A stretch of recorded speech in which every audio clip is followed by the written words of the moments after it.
Hola y muy bienvenidos a todos una vez más. Espero estén sumamente bien, realmente lo espero de corazón. Me alegra muchísimo estar nuevamente acá con ustedes para poder grabarles. Espero que se me pueda escuchar bien en estos videos que voy a estar grabando hoy, que van a ser varios porque los tenía ya atrasados, pero bueno, eso creo que no les interesa demasiado, así que vamos directamente con el caso. Comencemos. El caso que les quiero traer hoy es el del restaurante Yamil. Sé que hay muchos videos en la plataforma que tratan este caso, pero muchos están basados en la novela de Mujeres Asesinas. Sin embargo, yo hace 20 años más o menos aproximadamente, en el 2001, cuando Enrique Stretch, un periodista argentino, el cual me gustaba muchísimo, sacó un libro referente a todos estos casos policiales argentinos, no tenía que ver todos con mujeres. En ellos incluía la historia de Emilia Basile. La cuenta de una manera muy distinta y con muchísimo más detalles que me gustaría que ustedes puedan conocer también esta versión. Dándoles esta introducción, comencemos entonces con la narración del caso de Emilia Basile del restaurante Yamil, también conocido como la carnicera de San Cristóbal. En el año 1979, los vecinos de la esquina de Garay al 2200 ven a una mujer en varias oportunidades parada en la puerta de un local que antiguamente era un restaurante llamado Yamil. Al menos ese fue el nombre que tuvo en los últimos años. Las persianas de este local se encontraban cerradas, pero no solamente por la hora, sino porque ahí había pasado un hecho terrible. Un hecho que les voy a contar ahora, pero para eso tenemos que retroceder en el calendario hasta 1973, más precisamente al día 28 de marzo de ese año. Era un miércoles y una vecina que caminaba también por el barrio por la mañana, que iba a realizar las compras, ve justamente en esa esquina de la calle Garay al 2200, en Parque Patricios, Buenos Aires, un cajón de los que son utilizados para las frutas o verduras. Esto no era algo distinto a lo que se solía ver, si no fuera porque este cajón despedía un olor muy nauseabundo, estaba lleno de moscas y además de él corría un líquido que podría decirse a simple vista que era sangre. De inmediato, otro de los vecinos que se acercó a ver lo que esta mujer estaba mirando, con un palo movió la bolsa que tapaba este cajón y lo que ven es el torso de un ser humano. Dan aviso, por supuesto, a las autoridades, quienes se acercan al lugar asombrados por lo que la gente le decía y sobre todo porque nunca había pasado algo como eso. Retiran el cajón, podríamos decir que llamaron a los forenses para retirar los restos, pero no, se llevaron el cajón en un auto. Precisamente el cajón donde aparecieran aquellos restos que dieron lugar a toda clase de suposiciones, pero que pocas horas más tarde se conocía habían sido empleados para tratar de ocultar vanamente uno de los crímenes que más expectación pública suscitaron en los últimos tiempos. Otro de los oficiales entra en el bar para preguntarle a la mujer de aspecto mayor y frágil de unos 60 años que atendía el lugar si tenía idea de qué se trataba ese cajón que estaba en la puerta y que contenía estos restos. Ella le respondió: ¿qué voy a saber yo de lo que hay ahí? ¿Qué voy a saber yo a quiénes pertenecen esos restos? El oficial le aclara que se lo preguntan a ella porque ella solía sacar cajones de verduras y frutas con los restos del restaurante que quedaban. Sin embargo, ella dijo en todo momento desconocer la situación. Los policías tenían clara certeza de que esta mujer estaba ocultando algo, al menos una gran sospecha. La policía se retira del lugar y se va hasta la comisaría. Comienzan a comentar entre sus compañeros lo que había sucedido. Como les dije, era algo que no se vio nunca, por eso era tan llamativo que hayan encontrado un hombre o el resto o el torso de una persona no identificada. Mientras charlaban entre ellos sobre este caso, otro de los oficiales recordó esa dirección que le habían mencionado y que había un pedido de paradero justamente de esa misma dirección. El pedido de paradero lo había hecho Francisco Petriella, un hombre italiano quien estaba buscando a su hermano José, de unos 60 años, que no lo veía aproximadamente desde hacía unas 48 horas. Recordemos que esto fue el miércoles 28 y él había quedado en encontrarse con su hermano el domingo anterior. Sin embargo, su hermano nunca se presentó. En la denuncia también deja asentado que se presentó en la casa o en el restaurante justamente en el que habían encontrado esos restos para preguntarle a la mujer si había visto a su hermano, y ésta le dijo que no. Pues hablemos entonces de José Petriella, quien sería para la policía entonces la posible víctima, un italiano de 60 años de edad que había llegado al país, a Argentina, cuando tenía 30. Era un hombre soltero, solitario, sin hijos, quien para los vecinos fue descrito como una persona bastante tosca, seria, de pocos amigos, y que además era el dueño anterior del restaurante. Él estaba viviendo en una piecita que le alquilaba la mujer que atendía ahora al restaurante Yamil, esta mujer que habló con la policía. Entonces, luego de saber todo esto, la policía, sin tener muchas dudas de que esta mujer sabía algo, o su marido, quien también estaba ahí, piden una orden al juez para realizar un allanamiento y regresan al restaurante. Cuando le presentan la orden a esta mujer llamada Emilia, uno de los oficiales dijo que se asombró mucho de cómo ella los recibió. Dijo, hubieran entrado antes, como diciendo que ella les iba a dar el permiso, ya que ahí no iban a encontrar nada. Mientras los oficiales revisaban las habitaciones y el resto de la casa, el fiscal le pregunta a ella nuevamente entonces si estaba segura o si reiteraba lo que había dicho de que él había sido visto por última vez el día sábado. Ella dijo que sí, que hasta ella misma le abrió la puerta. Uno de los oficiales que está revisando la habitación donde vivía José, o Pepe como lo conocían los vecinos, encuentra una caja de herramientas. ¿Por qué era llamativo esta caja? Porque Emilia le había dicho que este hombre iba a ir a hacer 2 trabajos, que había salido en la madrugada a hacer 2 desratizaciones. Él era plomero y desratizador, pero en ese momento iba a ir a desratizar 2 lugares.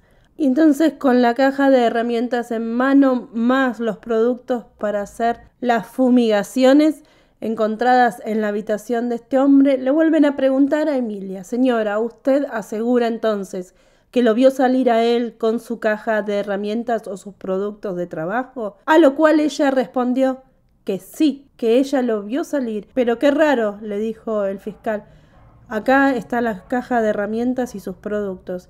Y ella, luego de un pequeño titubeo, le dijo: seguramente tendría algo en algún otro edificio, un equipo similar para realizar este trabajo. Mientras todo esto pasaba, otro de los oficiales estaba revisando uno de los placares de otro de los ambientes. Sobre uno de los estantes, arriba de todo, encuentra un bulto envuelto en papeles de diario, que decide desenvolver. A simple vista, dicen, parecía una pelota. Cuando comenzó a sacar los papeles de diario que lo envolvían, se dieron cuenta que lo que había era un cráneo, que según lo que dijeron luego los forenses, se notaba que había sido descarnado hacía muy poco tiempo y como tratado por agua, es decir, hervido en los días anteriores. Estaba fresco. Luego de encontrado esta cabeza, se dirigen a las cocinas directamente del bar porque ya sospechaban o creían que podían haber encontrado qué era lo que había pasado con este hombre, porque tenían claras sospechas de que se trataba de José Petriella. Abren el horno industrial, esos hornos grandes, ya que era de un bar, y en las bandejas encuentran las extremidades que faltaban al torso, brazos y piernas, que habían estado siendo calcinadas, según lo que se dijo después, durante 3 días. Son llevados ambos a la comisaría. El marido dicen que se pudo demostrar que no tenía nada que ver, que ni siquiera estaba al tanto, pero que además se fue con la noticia o con la información al enterarse de que su mujer había sido amante de este hombre durante 14 años, desde que lo habían conocido en el año 1958. tiempo antes de que él le vendiera el bar. Emilia, sin embargo, se hizo cargo de que fue ella, fue detenida e incomunicada y esperaron 2 semanas para realizar la reconstrucción en el lugar. Antes de esta reconstrucción, hablemos un poco de los protagonistas que faltan, que son Felipe Rueda, este hombre peruano que se había casado con Emilia, quienes ya tenían 3 hijos. Se habían conocido en el frigorífico donde ella trabajaba, realizando cortes a las reses, a la carne, y él trabajaba en un restaurante e iba a hacer los pedidos para este local, y es así como se conocieron. Le pidió matrimonio y ella aceptó. Tiempo después nacen sus 3 hijas. Él era aproximadamente unos 15 años menor que ella. Ella era Emilia Basil, a quien la apodaban la Turca, por su origen libanés.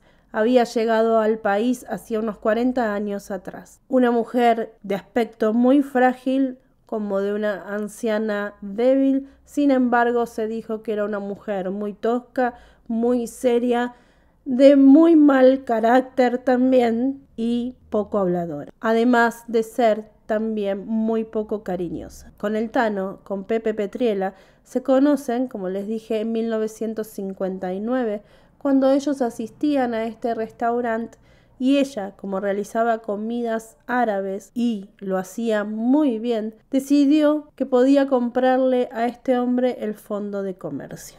Antes de comprarle el restaurante, ella comenzó una relación con este hombre extramatrimonial. Muchos dicen que quizás ella lo hizo por interés, para poder quedarse o para que este hombre le vendiera el fondo de comercio, el restaurante, y ellos pudieran pagárselo en cuotas. José Petriela les vende el restaurante a este matrimonio con la condición de que él podría llegar a vivir en el fondo. Mientras tanto, él, con la venta de este restaurante, más todo lo que ellos le irían pagando por la deuda que aún tenían, ya que no le pagaron todo el fondo de comercio entero, ni tampoco la casa que estaba pegada al restaurante, podría vivir de manera muy tranquila. Económicamente al menos bien. Sin embargo, esto no fue así. Ellos comenzaron a endeudarse.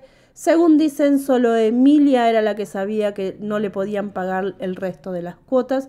Mientras el marido se iba a trabajar, ella se encontraba de manera íntima con José Petriela. Hasta que José Petriela comenzó a exigirle, según la versión de ella, intimar con ella más seguido, es decir, más veces al mes, a escondidas de su esposo. Y además le pidió que lo dejara, que se separara de su esposo porque él se había enamorado de ella y que se quedara con él. Según Emilia, esto para ella no era nada probable. Ella dice haberle tenido asco a este hombre, que no le gustaba que la tocara ni nada, simplemente lo hacía por una cuestión comercial, que siempre fue comercial. Cuando llegaron todos a la escena del crimen para realizar la reconstrucción, se dirigen directamente a una de las alcobas. Aparentemente ahí había sucedido el hecho. Ella dijo: él siempre me molestaba, que quería que siempre estuviera un poco más con él, más días de la semana. Me forzaba. Cuando me dijo que dejara a mi esposo, eso me enfureció. Y él le dijo en ese momento, esa noche, cuando la vio despierta a las 5 de la mañana, que si ella no accedía a tener relaciones con él le contaría a todo el mundo su relación y sobre todo a su esposo, quien además ya estaba comenzando a sospechar, según las palabras de ella. Ahí fue cuando le preguntaron si entonces su esposo sabía ya que sospechaba, y ella dijo que no, que él no tenía ni idea de que se le debían más de 3 millones de pesos de esa época, y que él no tenía absolutamente noción de que ella estaba con él, deslindándolo a su marido de cualquier otra responsabilidad. Simplemente dijo, él estaba muy cargoso y a toda costa quería estar conmigo. Pretendió finalmente hacerlo. Como yo no quise ir para el cuarto, quiso hacerlo directamente en la cocina. Como yo seguía con mi negativa, él se puso como una fiera y sacó una soga de su bolsillo, una cuerda de nylon. Intentó pasármela por el cuello con el claro propósito de estrangularme, pero yo pude dominarlo, quitarle la cuerda y amarrársela en el pescuezo. No sé de dónde saqué tanta fuerza, pero lo cierto es que en un momento dado lo vi caer en el suelo con los ojos desorbitados y ya sin vida. Entonces acá el juez la para y le dice, usted me está diciendo que actuó por defensa propia entonces. Y ella le dice que sí. Explíqueme entonces por qué vecinos escucharon gritos de él a las 5 de la mañana exigiéndole a usted que le pagara la deuda de todo lo que le debía. Dice que ella en ese momento empalideció y no supo qué responder. Y titubeó una vez más, pero de repente se derrumbó y contó todo lo que había pasado. Dice, efectivamente, aquella madrugada, él al escuchar los ruidos que yo estaba en la cocina cuando mi marido ya se fue, porque siempre supo el horario en el que él salía, salió de su habitación, iba para buscarme, me encontró en la cocina y me reclamó a los gritos la devolución del dinero. Ella dijo que logró calmarlo, que le tocó la cara acariciándolo y prometiéndole que pronto solucionaría el tema. Y dijo que esto lo tranquilizó, que lo frenó, al menos de su agresividad, y que cuando intentó abrazarla y besarla, a ella algo de repente le pasó, que sintió un asco y en cuestión de segundos tomó una cuerda de nylon, se la dio vuelta por el cuello y apretó con todas sus fuerzas. Y agregó, creo que murió enseguida porque se desplomó y no se movió más. De esta manera tan fríamente esta mujer relataba los hechos como habían acontecido. Pero no todo terminaría ahí. Ella dijo que agarró el cuerpo de este hombre, que lo agarró tironeándolo desde la cuerda para llevarlo y esconderlo en algún lado. La cuerda se rompió y comenzó a tirar de su cuerpo. Lo dejó escondido en uno de estos cajones de fruta, poniendo bolsas de alpillera, verduras de hortalizas, todo lo que encontraba, y lo tapó. Ese día atendió a la gente, a los clientes, con total normalidad, con el cuerpo de este hombre ahí. En la noche, cuando sus hijas y su marido ya se habían ido a dormir, decidió comenzar a trozarlo, a poner en práctica todo lo que había aprendido en el frigorífico. En ese momento le preguntaron por qué se deshizo del torso y dijo que era muy pesado y muy difícil de hacer desaparecer, que tardaría mucho tiempo y que solamente la descubrieron porque ese día había una huelga y no pasarían los recolectores de basura, sino quién sabe, quizás nunca la habrían descubierto. Y que si hubiera tenido un auto, ella se hubiera deshecho de todo y todo esto no aparecería. Esto es lo que, según dijeron los policías que estuvieron en la reconstrucción, esta mujer declaraba con total frialdad. Otra de las cosas que mencionaron también es que cuando estaban haciendo la reconstrucción de cómo ella desmembraba el cuerpo de José Petriela, el policía que estaba haciendo justamente de José se vio herido en su cara y en sus brazos porque esta mujer aparentemente tuvo una crisis nerviosa en el momento en que estaba realizando esta reconstrucción. Por supuesto, el policía se retiró y ya no lo hicieron con ninguna persona. Hay un mito o hay una versión que dice que ella cocinó empanadas árabes, que hizo sus guisos especiales y se los sirvió a la gente, pero sobre esto no hay ninguna prueba. Se cree que en realidad no fue así. Lo que sí se pudo comprobar es que mientras las piernas y los brazos estaban dentro del horno, ella seguía cocinando el resto de la comida para darle a sus clientes. Es decir, los cocinaba con el horno ya ocupado. Recordemos, como les dije, era un horno industrial. Definitivamente no estaba para nada bien esta persona. En resumen, en la madrugada del día 26 de marzo de 1973, esta mujer termina con la vida de José Petriela y luego hace lo que ya sabemos que fue todo lo que tiene que ver con el descuartizamiento. El día 26 atendió a la gente con total normalidad.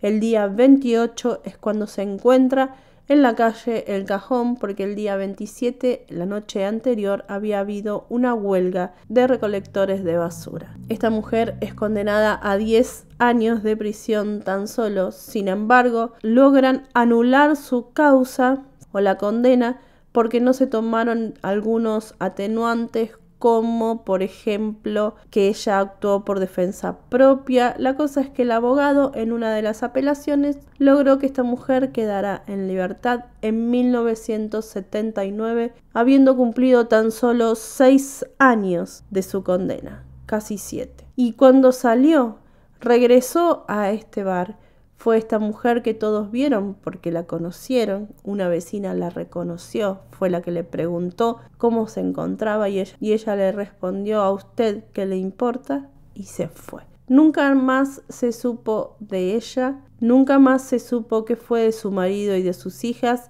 si en algún momento se reencontraron, al menos con ellas. De la historia de ella no hay nada más escrito. Sin embargo, podemos decir que el famoso restaurante Yamil, el que era concurrido por muchísimas personas que trabajaban en fábricas en el lugar, las personas que trabajaban en el canal de televisión que hoy es Telefe, cerró sus puertas, nunca más estuvo abierto y muchos años después se convirtió en un lavadero de autos, que es lo que funciona hoy en ese lugar. Sin embargo, esa esquina sigue teniendo mucha historia, hay mucha gente en el lugar que vive hace años ahí, porque es uno de los barrios más antiguos de Buenos Aires. Conocen la historia, ya cada vez menos por la cantidad de años que pasó, pero sin embargo fue un hecho que traumó a muchísima gente, y sobre todo a los que comían ahí. Esta es la versión que yo quería contarles de este caso, porque es una versión que no había escuchado antes.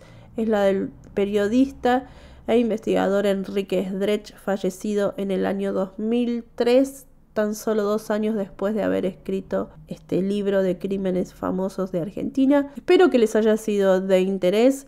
Yo me voy a despedir de todos ustedes y espero que me hayan escuchado muy bien.